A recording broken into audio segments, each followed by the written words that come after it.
Tapping కేసులో కీలక పరిణామం చోటు చేసుకుంది. ఎస్ఐబి మాజీ చీఫ్ ప్రభాకర్ రావు, శ్రవణ్ కుమార్ పై Nampally court non bailable warrant జారీ చేసింది.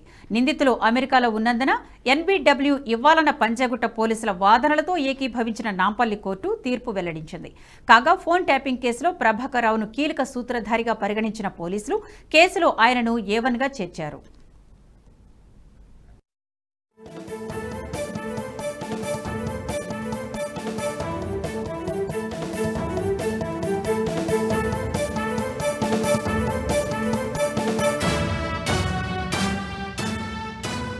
ఈ వీడియో మీకు నచ్చినట్టయితే లైక్ చేయండి, 10 మందికి షేర్ చేయండి. అలాగే కామెంట్ల రూపంలో మీ అభిప్రాయాలను మాతో పంచుకోండి. Nationalist hub group of channels ను సబ్స్క్రైబ్ చేసుకుని తెలుగునాట జాతీయవాద జర్నలిజాన్ని ప్రోత్సహించండి. ఈ వీడియో కింద ఉన్న బెల్ ఐకాన్ పై క్లిక్ చేయడం మర్చిపోవద్దు.